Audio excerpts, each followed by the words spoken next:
All right, guys, we got Mr. Gary Colum. Is that how you say Cornum. it? Cornum. Cornum. Got it. I'm terrible with names, so I apologize. I'm the uh, same way. Same way. he's, you should try to say my last name, man. It's pretty bad. All right. Yeah, so he works with Sevr, the Broadhead company, and I believe also Easton, correct? That's right. Yep. All right. Both So brands. That's correct. big names in the industry, man. Big names. I think Easton's been around, before we dive into it, I'm just curious, but Easton's been around for like what, 100 years now or close to it? Yes. 1922. So last year we celebrated 100. That is awesome. That is insane. And it shows because, y'all have some of the best products on the market. I mean, you got guys like Cam Haynes that shoot your arrows and just a bunch of big names and stuff. Um, I see Sever all over the place, man. I really do. It's Aaron Snyder, Josh Bomar, the Real Tree boys, Tyler Jordan, all of them. They kind of turned me on to Sever, because I'm a broadhead nut. I mean, I look into these things all the time. So but I guess before we dive into that, before we get it all, in the nitty gritty, why don't you give us a background on yourself, like how you got started with Sever and Easton and what got you into it, and Mhm. then we'll dive into the rest of it. Yeah. So I came out of college with a degree in marketing. And so my position is I'm the director of marketing, Okay. and that covers both brands. And I've always been like from the time my dad first took me out in the field, really loved hunting. I was like probably like all of us that are listening in today. I used to wake up in the middle of the night because you couldn't wait. It's like to get out there, especially when you're young and having all that enthusiasm. And so when I had the opportunity to apply for a job with Easton right out of college, I did. And so I started out as marketing coordinator and then kind of worked my way up through the ranks a little bit. But I've been here 30 years now, and so that's my personal background, all in marketing. Just it's been fun to build these brands. Um, Sever's newer for us, but what a great opportunity that's been to build that brand as well. But I just love it. I love to get out there and use the products. And one thing that I always think of is, the products that we make are products that people want to buy because they love to get into the outdoors. They love to hunt. They love to bow hunt. They love to shoot archery. Mhm. They love to compete in archery. So it's fun to be in that kind of an industry where people are enthusiastic and excited. Like when they're at work or when they're daydreaming, they're thinking about the sport just like we are. And so, you talk about Easton being around for 100 years. The reason we've been around 100 years is because we we love those moments. We love those heart pounding moments. And so we showed up to work each day to make the products that make those moments possible. Mhm. If you think of that way. And so for 100 years, we've been doing that in such a way that it's, if we didn't do it the right way, then we wouldn't be here that long. And so we constantly are thinking about how to make a better product, but not just to make a better product, not just to earn a living, but to also make it so that the reason that we do it is so that everyone can get out there and enjoy what they love to do. And so like even where I'm sitting, right now, the factory's right behind me where we make all the arrows. Oh, wow. We're made in USA, and as I sit at my desk on the other side of the wall, I can actually hear the machines running that are making the arrows that will win the Olympics, or the guy will go out and shoot his first deer or doe or whatever, or a buck that he's been chasing and seen on camera all summer. So it's really been a dream of mine kind of come true to be able to do that, and to be immersed in a sport that everybody really is excited and enthusiastic about. Yeah, man. I mean, y'all's legacy really speaks for itself. I mean, my first set of arrows was some Easton, I think bow hunter 6.5s, and Uh-huh. they were great. I mean, I loved them. I wish they were built a little heavier because I can't use them now, but Uh-huh. it's not anything y'all did. It was the bow shop. But yeah, I mean, I've been a huge fan, like I said, Cam Haynes shoots Easton's. I'm sure there's a bunch of other names that I'm forgetting, but I look up to him a lot. He is someone that really was part of my archery journey. You know, him and the Seek One guys, you know, out here in Atlanta, you know, you got to support the local guys. Mhm. And Bone Collector, T-Bone, Michael Waddell, all those guys, Nick Munt. Yeah. And, you know, it's just cool to see, you know, because archery has been around since caveman times, you know, Yeah. but to see what y'all have done and the innovation that you guys have had with the arrows, now with Sevr, and it's just, it's really interesting, you know, because some of the things y'all have done, I'm like, how did y'all come up with that? Like, where, what was the science or the logic, but not really logic, but the thought process behind it, you know? Yeah. Yeah. Let me jump in So, on that because I mentioned, competitive shooting, and every Olympic medal since they brought archery to the Olympics in 1972. mhm, So we're over 50 years now with another Olympics coming up next year. But every medal that's been awarded in archery has been won with one of our products. wow, And so I mentioned that because we go out there and they're like, what do you guys need? You got to shoot it, 100 yards basically. They're shooting way out there in the wind. What do you need to win this title? We figure it out. We're constantly, trying to improve that. But the cool part is, as we do that, and as we make those products, like I said, right here behind that wall, mhm, we take what we learn from those, and we apply it to our hunting product. That's where you get products like the Olympics. They win with an X10, which is an aluminum core tube with a carbon overlay. mhm, We take that and we said, hey, what if let's reverse it? Let's take a carbon backbone and put an aluminum overlay on it. There's an FMJ. Or yep, let's make a micro diameter arrow like the Axis in all carbon. It's run on this machines right here that I can literally hear right now, um, because the micro diameter is great for shooting in the wind or carrying a lot of energy downrange. But it so happens as we learn to do that for the Olympians that it makes an awesome hunting arrow because you shoot a deer with a small diameter arrow, it penetrates better. And so we take what we learn at the highest levels of archery and mhm, we apply it to our hunting products. And then you end up with, like you said, how do you guys come up with this? Well, that's one way. We have our engineering team here. We have machines right here. So we want to experiment with something. We have an idea. We can go out and try it on our own equipment, and it's pretty neat to be able to see that. But we're all immersed in it. And there's bow hunters all around me here at the factory, and like the idea for the Sevr. You'd mentioned Cam Haynes, guy that likes to shoot long range. Randy Elmer is another one of those guys. mhm, He shot. I was talking to him.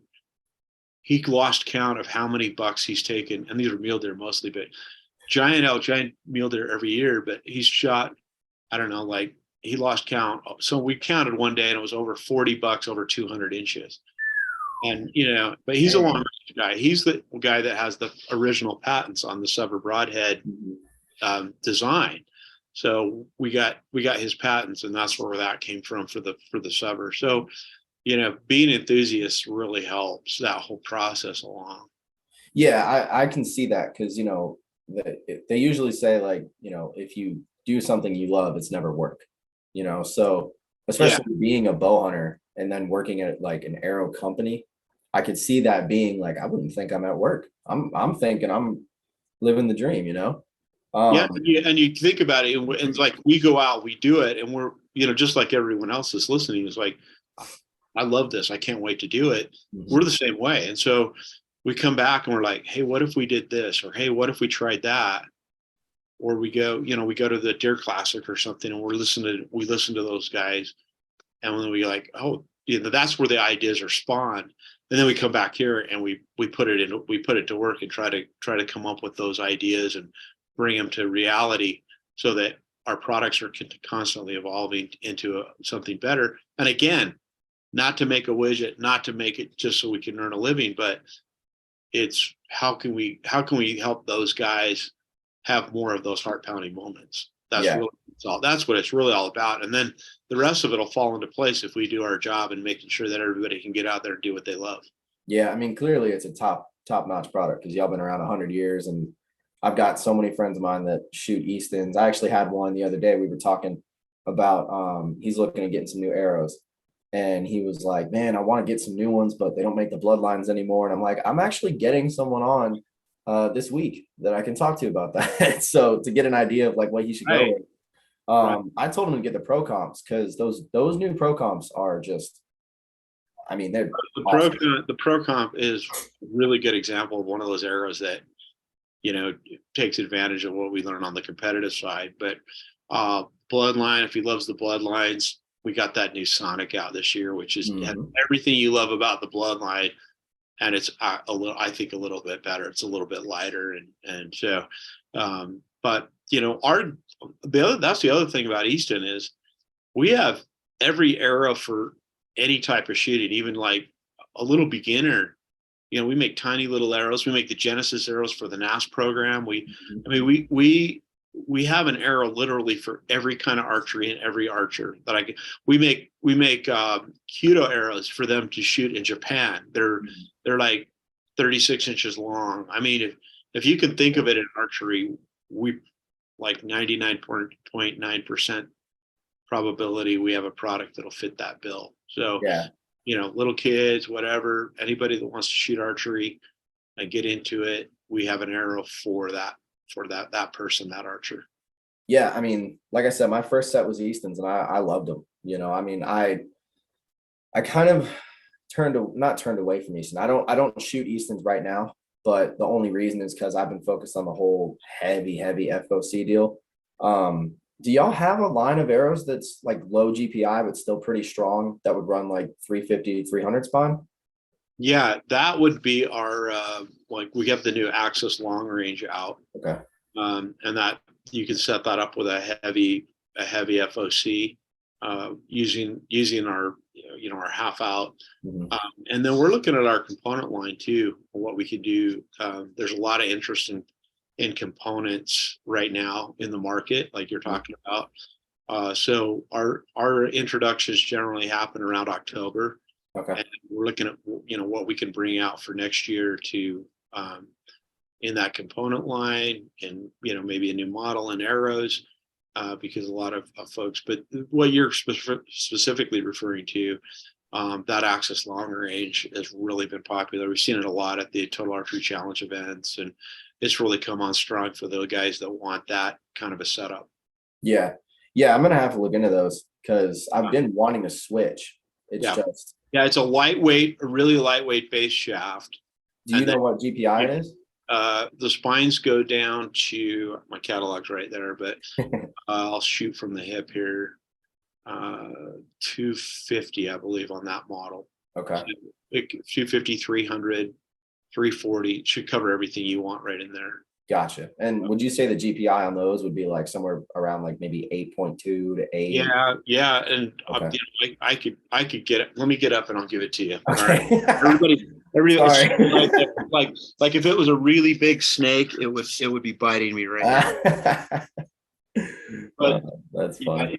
I could give you some of these specifics. It's just we have so many models that it's hard to memorize them all. Oh, I get it. But I totally get it. I've got it handy. So for like the Axis long range, it was a 250. So I didn't lie. Okay. I got that right. And yeah, you're right around that. Like in the 340, 8.3 grains per inch. Perfect. Right. Perfect. Yeah, that's kind of what you were describing there. So yeah, did I answer that? Did that cover Yes. it? Yeah. Yeah, you just gotta you switched me. That's what I've been looking for because I figured out like a good arrow weight and a good FOC setup that I want to have. Yeah. So there's some flexibility there too. Like we have that titanium half out that'll work on that product, and then we also have the steel half out. So if you really want to weight it up, the steel one would be the go-to, and then the titanium's kind of in between that aluminum and the steel. So you've got some real options there for tinkering around with that setup and getting the FOC that you want. That's my hobby, is tinkering with arrows, man. I've probably got about 40 of them upstairs right now. We need to get you a set of those. That's a newer model out for us. We had the injection, and it was kind of what you were describing. The shaft was a heavier shaft, and what we found is people wanted to save weight on the shaft itself, and then kind of build the arrow around kind of the components. Mhm. So by making that shaft lighter, it gives you that flexibility of being able to weight up your FOC, and that's why I think we're starting to really see that one catch on. Yeah, it's been, I mean, I've had 2 episodes with T-Bone now, and each time we talk about FOC arrow builds. I mean, he's the guy I go to. When I have a question, I will call him up and be like, hey man, this is what I'm Yeah, I thinking. mean, talk about archery knowledge. He's a great resource. So, Oh yeah. yeah, can't say enough about him. Yeah, he's been a huge help. So I don't know. I mean, I'm definitely gonna have to get some because I've been just like the whole archery industry basically now. Everybody's focusing on FOC.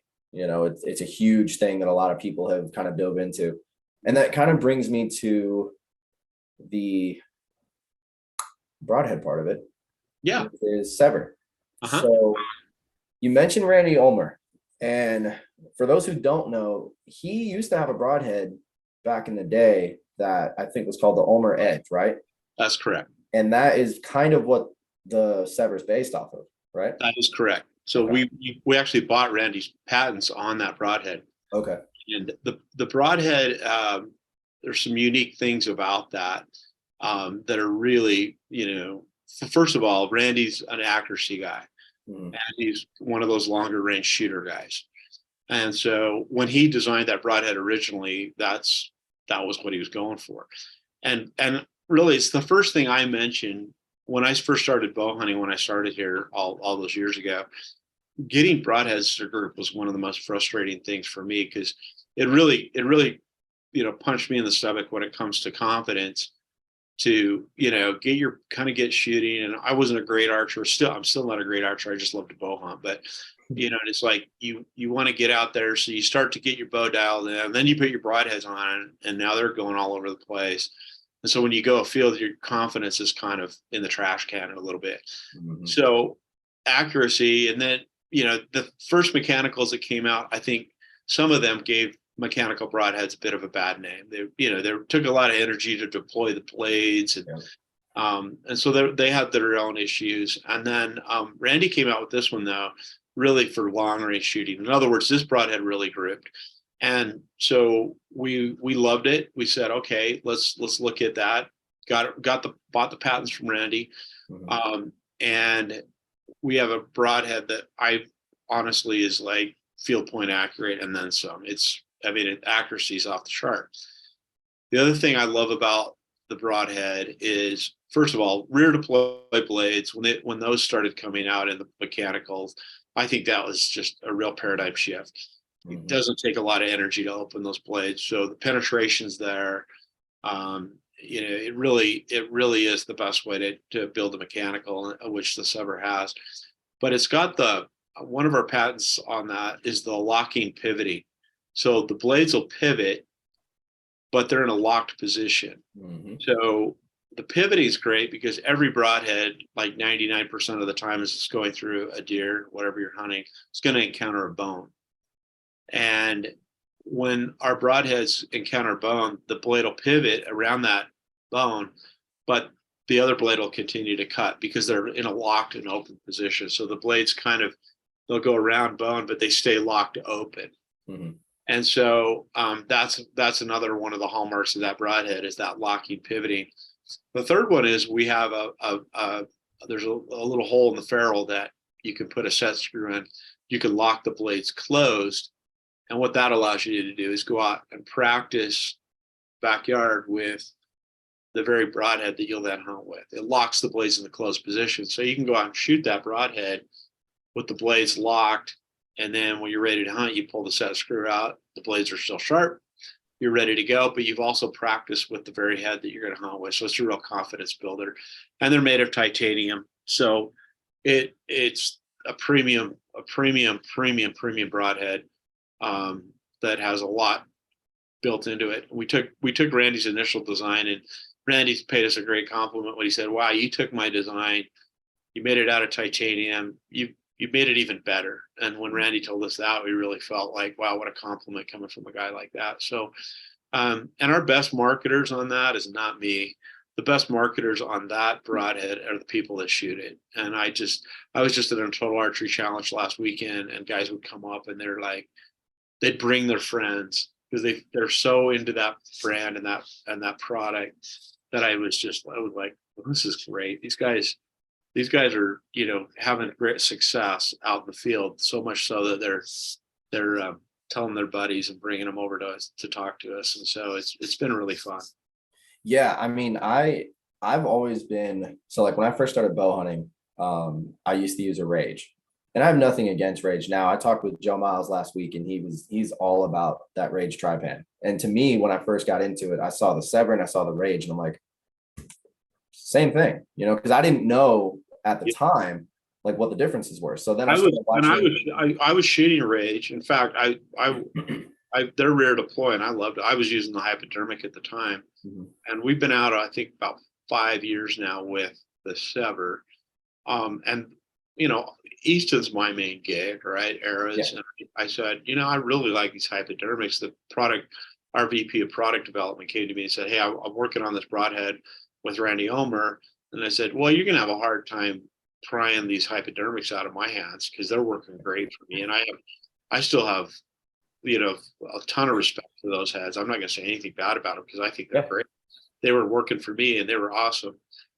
He says, well, I think everything you love about the Rage broadheads you're shooting, I think we've got, and we've added a couple features too. And that's like the locking, pivoting, the Rage lock, but they don't pivot. Yeah. And then the other feature being the practice mode, we call it. So yeah, I have nothing. I shot lots of game with them, and I think they're a great product too. Yeah, I mean, the way I look at it is, Sevr is like the upgraded version of Rage to me. It's very similar, but like you mentioned, the locking blades and the pivoting. I don't know of any other broadhead on the market that does that. Yeah. And that is just, it makes perfect sense. And then the coolest thing is when you can put that screw in and actually use that broadhead that you're going to be hunting with. I mean, because I've used, last year I used the G5 Mega Meat, which I love that broadhead. It's one of my favorites. But I would practice with the actual broadhead with the blades and everything, and I'd pull it out of my target and the blades break, And so, I mean, yeah, you can buy replacement blades. Nothing wrong with that.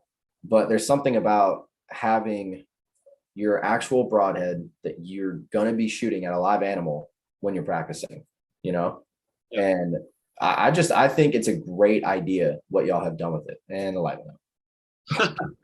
Yeah, it's like you're in the witness protection program now. I know. Yeah, you can barely see me. You'll have to disguise your voice as well. Yeah, I don't know what's. Oh, there we go.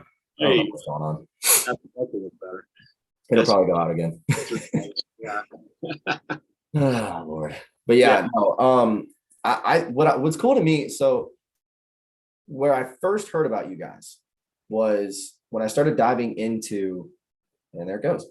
When I first started diving into the broadhead world, right? I got away from the Rages. I started looking at fixed blades. I started looking at, other mechanicals. I found this guy named John Lusk who does broadhead tests on every broadhead on the market. And he did a test on Sevr. And he said by far it was his favorite mechanical because no matter what he did to it, nothing happened to it. It looked brand new right out of the box after all his tests. And so that kind of convinced me, okay, there's something about this. And then I found out Aaron Snyder uses it. I found out Josh Bomar uses it. I know the Realtree guys use it. I mean, it like I said before, it speaks for itself, And then I got the 2.0 last year and was practicing with it, was going to use it. And then I broke one of those little O-rings on there because I was just messing with it. And I just never got around to ordering more. So I kind of dropped the ball on that, but I've got a drawer full of O-rings for you. So you want to? I got plenty of O-rings here in a drawer for you. So. Perfect.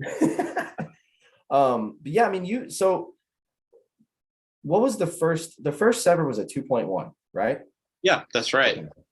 And so what made you guys want to change that from the 2.1 to the 2.0 to the 1.5, the 1.7, and now the new one, the 1.75? Like, where Right. did that come from? So yeah, so I love that too. In fact, I grabbed a bunch of 2-1s and saved them because I got such a great, I mean, great interest holes on that Mhm. with that product. And then we were looking at that. It had a real shallow blade angle. And so if it had any kind of Achilles heel at all, it was penetration, Mhm. which is sort of a trade-off there. The more sweat back you make the blades, the more the better it penetrates, but also it's a little bit of a trade-off because if you made them wider, you get incredibly big entrance and exit holes. So um, we just tweaked it down just a little bit to improve the penetration without sacrificing very much of the cut. The 1.5 is a really good broadhead for somebody that maybe is really diehard fixed blade. They're worried about penetration, or somebody that's going after like an elk, and they're also concerned about penetration. Those things penetrate like gangbusters. And if you get somebody that's maybe a short draw or lighter pounded shooter, that 1.5 is a really good choice. So we had those two. The 1.7 was an aluminum ferrule, and we found our customers really love the titanium. Mhm. We thought, hey, let's take the Sevr concept and make a broadhead that's a little bit lower price point with the aluminum ferrule. But what we found is everybody wants the titanium. So this year we came out with the 1.75 in titanium, and really what it is it's kind of that in between. Okay, really good, pretty good penetration, pretty good cutting. 2.0 I recommend for deer all day long. The 1.5 I recommend for elk forever. And the 1.75 is kind of that, you kind of get a little bit of the best of both worlds with that one. So there's a lot of excitement around that one as well. But that's kind of the way, the reason we have that product lines the way we've got it laid out.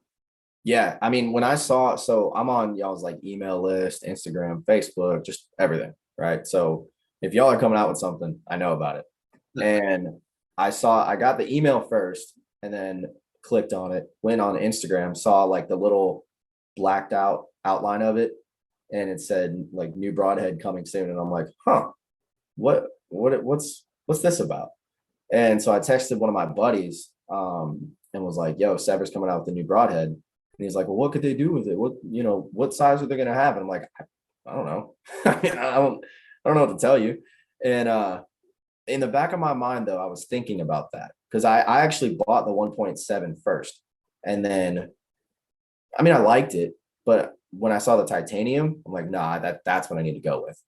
It's so much stronger. And so that kind of was in the back of my mind, like, well, maybe it's a 1.7 titanium, maybe it's a 4 blade, maybe it's their first fixed blade. I don't know. I was thinking all over the place. And then when it came out, I instantly texted that same guy and was like, dude, these are the broadheads I'm going to use this season. I was like, because it's the perfect size. Yeah.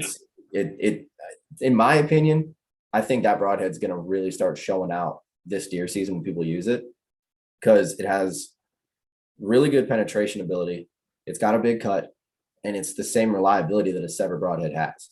You know, so yeah, when y'all came out with that, I got really excited.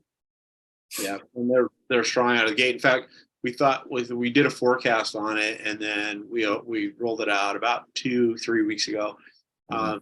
And really, selling season on broadheads starts around July 4th, Yeah. right in there.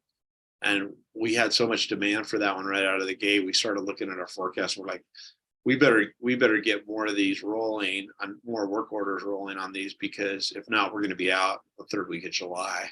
So Yeah. we had to scramble around a little bit and get more headed for the warehouse because they are this popular. It's a Yeah. new one.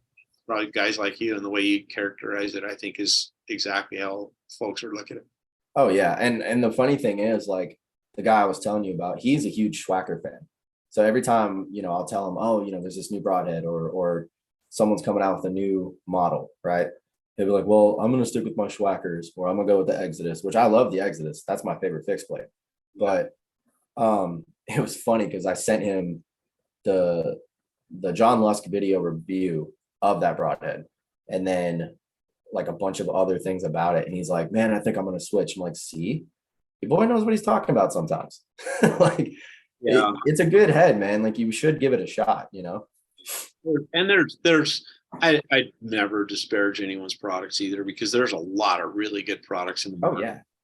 yeah. And but you know, hey, we're just trying to do what we do and do it well. Mhm. That's and do it the best that we can. So but I just, you know, the what I'm looking for, you know, and I kind of enumerated that before, is, you know, the it checks the boxes for me, you know, Yeah. it and particularly on that accuracy side, but you know, penetration with that locking pivoting is amazing, and then practice mode is awesome, and the titanium material that, you know, like you said, like John Lusk has tested, is such a great material for broadheads. And so, you know, the other thing about our broadheads, and you know, we sell them direct. In fact, we sell them only direct. Mhm. And what's kind of cool about that is, you know, it allows us some flexibility. Like we sell them individually. So if somebody wants to just order one and try it, or if they want to order, you know, a couple 1.5s and a couple 2.0s or 1.75s, they can kind of mix and match what they do, and try some different things, and they're not limited to an expensive 3-pack, you know. So uh, Yeah. but I mean, even just the concept of being able to provide a premium titanium product at a price that you can pay for a standard broadhead is, you know, it's kind of, you know, that fits that bill as well. So it's you know, it's been working for us that way, for that Yeah. reason. Well, what's funny about it is I make jokes to my buddies all the time because if I tell them, like when I told them I was getting those 1.75s, they were like, "Oh, you big money now." I'm like, "Dude, have you ever looked at how much they cost? If you compare that to a 3-pack at Cabela's, it's actually cheaper, you know? Like, and it's a better product. So why not?" Yeah. So I think it's funny. And the cool thing, like you were saying, y'all sell direct. And that is one thing. Like if you know, I've heard stories about guys that are out in the field or something and say something happens, like a blade breaks, they don't have any extras, or they need a new one, or whatever. I've heard stories about y'all actually sending people out to them and giving them, you know, the broadhead that they ordered, which I don't know of any other company that'll do that. We're and that's what's nice too, is we have that direct touch to our customer, so Mhm. we can give them that personal touch. But yeah, and you know, like we're getting into the selling season, our, you know, uh, we should, you know, depending on when this episode drops, we should be running our summer sale by then. So Okay. some of the best prices of the season should be running, and you know, you go to sevrbroadheads.com, and now is a great time to get them, because we will be running our summer sale. Yeah. Well, and so one thing about the broadheads, I'm curious because I don't know anything about how broadheads are made. Is there like a cat, not a cast, but like a mold that you guys came up with for that? I mean, I don't want you to give away any secrets, but Oh no, they're machined. So oh, okay. you take a solid billet of a certain diameter Mhm. of titanium, and then they're put on like a CNC machine. I haven't seen them made, um, but I know all about it, and Yeah. they're actually machined out of a single billet of titanium.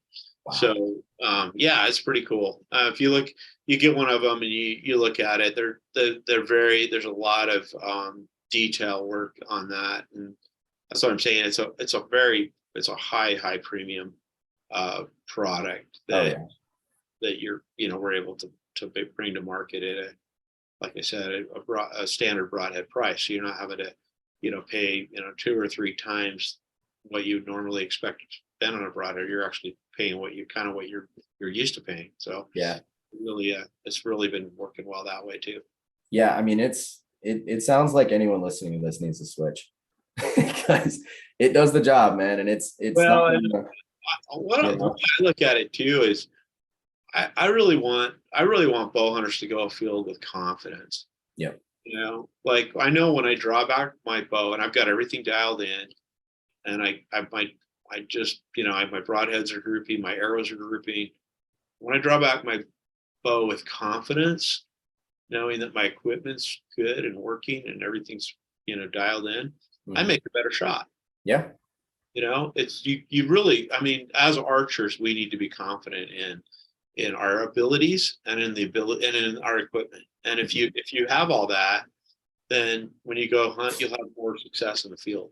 That's Just true. Everyone I have on will say Yeah. that. I And know. so if somebody's confident in something that, that's working well for them, I don't really try to get them to switch. If they want to, that's great. But Yeah.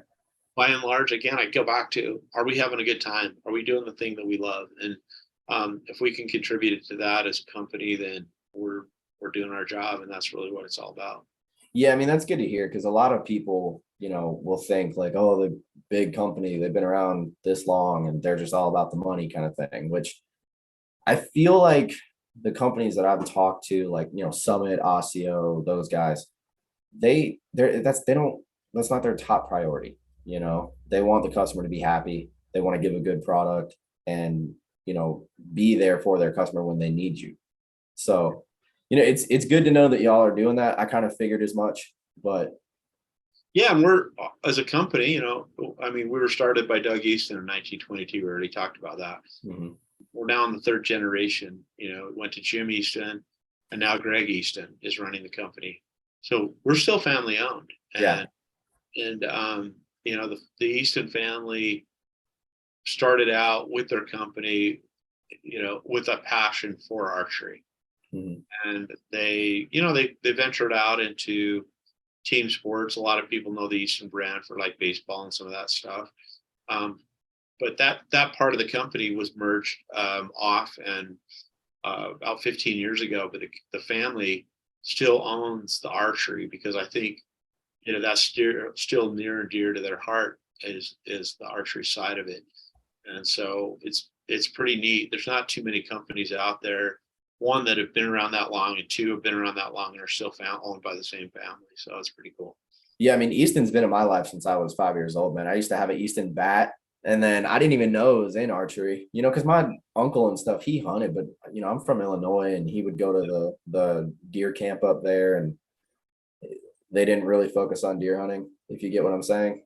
So it was more just hanging around and drinking, which is fine. Ain't nothing wrong with that. I mean, he's killed some good deer, but when I got into it and I actually saw, the baseball bats and the gloves and then now the arrows and all that stuff, it was kind of cool because I don't think there's any other company that's really involved like that in everything, you know? Yep. Yeah. So Yeah. And cool to see. their Easton Foundation, when they sold off the sports division, they took the proceeds and put it into this foundation. And some people don't know this, but we have archery centers that they've used the money to grow the sport. And there's archery centers that we've built around the country. I say the foundation has with the proceeds of that to help grow that sport and to help provide a place for people to try archery, to perfect their skills, to train. They're pretty neat centers. So they're continuing to utilize that money to grow the sport of archery as well. So, hats off to the Easton family for doing that as well. Yeah, that's awesome, dude. I mean, that means so much to me because, I'm obsessed with archery, obsessed with arrow, just anything to do with it. My daughter just told me a week ago that she wants to get her own bow and actually go kill a deer with me this year. So it's what I live and breathe now. And I mean, it's been that way for 5 years. And it's just, I'm glad that, I was able to get in contact with you because I tried like a couple months ago and I don't know if the email didn't go through or what the deal was, but either way, you're here now. So it worked out. Yeah, But, I get my head down and get pulled a lot of different directions, but at some point, like it's like, oh, when the time's right, we'll connect, and it's been great, and I love doing this, and I love talking archery, and it's so I'm happy to jump on and with you anytime and talk about any topic you want to around archery or arrows or whatever, broadheads, whatever it might be. yeah. Well, I know when I told you on the phone, I think it was last week that we did a Ron Buck episode. You sounded pretty interested in that. Yeah, yeah. I've been around archery long enough to know, heard about some of that. So I dug into it a little bit back when that was, first came out, and and I it's still kind of back there and out there. So I was interested to hear that you'd done some podcasting on that Oh particular. yeah. I mean, we still have probably 3 or 4 more episodes we're gonna do with this, all the information this guy's got, man. It's What an mind blowing. that's such an unusual and interesting situation, and so it'll be interesting for me to get caught up with what's going on there too. Yeah, I mean, there's a lot coming. But before we wrap this up, I have to ask you, what is the story with the bear behind you? Oh, this one, this was about 4 or 5 years ago, but put it here in the office.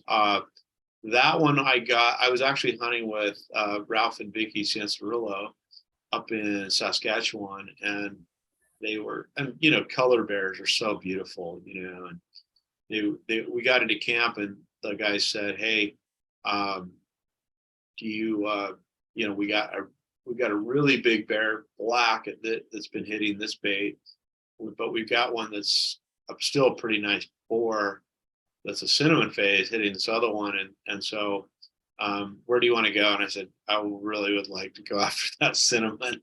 Yeah. And so we got into the stand, or get into the blind. We were actually hunting out of ground blinds the first evening, and this bear came in, and I've 19 yards. I drew back and shot and went right under it. And we went back and looked at the video, and my back arm hit the back of the blind. There's a good example. So next day I was in the blind that they had in camp practicing. I'm like, there's no way this bear's coming back. Yeah. We went in there the second night, and there was another cinnamon bear there, but he was a little smaller. And I had the guide, he was actually filming me, and I said, what about this? What about this cinnamon? And he's like, it's not as big as the one last night, but it is a representative bear, and it's a boar. You may want to take it. And so I was kind of looking at it. I had him at about 15 yards, and I was thinking, yeah, you probably should take this bear. You're probably not going to get a chance at another one. And just about at the time I decided that this one looked up, stood up, wheeled around, ran off. I'm like, well, what in the world happened there? Yeah. And then we looked through the woods, and this guy was coming back. And so just doesn't usually, you don't usually get a second chance, but he came back in, and this time I'd been practicing in the blind. Yeah. So I made a good shot on him, and and I was like, that's such a beautiful bear. I'm going to make a rug. So I had Jeremy Judkins. He's a local taxidermist here. He did it for me, and so I get to look at that every day. Yeah, man. I mean, that thing's beautiful. Me and my buddy are going black bear hunting down here in Georgia next year, and that right there is exactly what my wife keeps asking for. She's like, I just want a bear rug. I'm like, okay, cool. They're really it's different, and I've done it quite a bit, but it's a heart pounder. It's so much fun, and I any chance I get to go do that again, I will. But to get a color bear like that is really cool. So I was really happy with that one. Yeah, that's what I told him. I'm like, it'd be cool. I mean, black bears are cool, but if there's a cinnamon up there, I would love to take that. Yeah. Or a blondie. I mean, either one of those would be fantastic. Now, did you take that bear with us, Sevr? I did. There you go. Bringing it full circle. This was a 2.0 with axis. Nice. 5mm axis with a 2.0 Sevr. I like the bigger cut on the bears. Mm-hmm. And the reason I usually pick that is I don't think bears, at least my experience with them, even shooting 60 pounds, which is what I like to shoot, I've never really had any kind of issues with penetration. Okay. But I did kill a bear up there with a small fixed blade, and they have that under fur. Mm-hmm. And if you're not, and we were hard pressed to find any blood on that one. We did find the bear, but because it was a good shot. But when you open them up with that bigger cut with bears, you have a better chance to get a blood trail. So I like the bigger cut with the bears. Well, now I know which one to use when I go. Yeah. 2.0 all the way for me, unless like I say, you have a short draw archer or something like that. But for bears, I like, because they have that downy under fur. I think, get a big entrance hole, even if you don't get a passer, if you get a big entrance hole and get that arrow into the vitals, you'll find it. Yeah, I think the 2.0 will probably be what I go with, or the 175, because I Yeah, shoot 60 pounds. My draw length is 28 inches, just kind of the basic average size. that's pretty much my setup too. And yeah, but you know, honestly, any of them will work great. You, Yeah, you're kind of splitting hairs when you start, picking between them. But yeah, there, I think the biggest difference is when you get to the 1.5, and then you're kind of really talking about a noticeable difference in penetration. Um, yeah. Yeah, I but mean, like I said, I'm a broadhead nut, man. So I'll pick them apart all the time, and I'm like, well, this one's a little different. That one's got a different yeah, angle. Like it's bad. I drive my friends crazy. the broadhead gets to be the hero or the villain depending on how the hunt goes. That's Uh, true. That's People true. don't usually blame their bow or their arrow or their shot placement, but a lot of times the broadhead is either, all right, or this broadhead made it. It's like it's the villain. Yeah. So, I've seen that with about every other brand, honestly, because I've heard some people say like, "Oh, the Severs don't stay open," and then I'm like, "Well, they lock. So how is that possible?" Then yeah, they'll say the same thing about Rage, say the same thing about the Mega Meat, and I'm like, "Dude, you don't know what's happening in that." exactly. It's Like, as far as opinions go, I think broadheads might be the highest one in the whole industry. oh yeah, For I've had arguments good with my art. buddies about fixed Yeah, and mechanical. yeah. That's why, it's like I don't ever try to talk anybody into it. I just say, hey, this worked for me. Oh, I love it, man. I love stirring the pot a little bit with my friends and being like, "Hey, so I heard about this. You're shooting a fixed blade. You might want to do this," and I'll just do it to mess with them. Yeah. I could talk for hours about it. Oh yeah. Um, Cool, man. Well, look, I don't want to hold you too long, and I just heard my daughter running upstairs, so that must be happening. Yeah. Um, Well, if you ever want to jump back on, we could talk, we could talk about whatever, arrows in depth, broadheads, whatever. I'm happy to get back on and hunting, whatever it might be. So, yeah, I really appreciate you having me on. It's been fun. yeah, man. No, we'll definitely do that because I have a ton of questions about the arrow technology and Yeah. your personal hunting stories. We didn't even get into much of that except for the Yeah. bear, which was awesome. Well, So yeah, we'll definitely do it in a again. nutshell, my heart pounds whether I'm not like I have to shoot a trophy. Like if I have a doe come in, heart still pounds. I just love bow hunting. I just like to Yeah, get out there and be doing it. So yeah, if yeah, we could talk about any of that stuff. I'd be happy with that. So awesome. Yeah, I can relate to that. I shake every time I see a deer run in the stand, so I know what you're saying. It's pretty bad.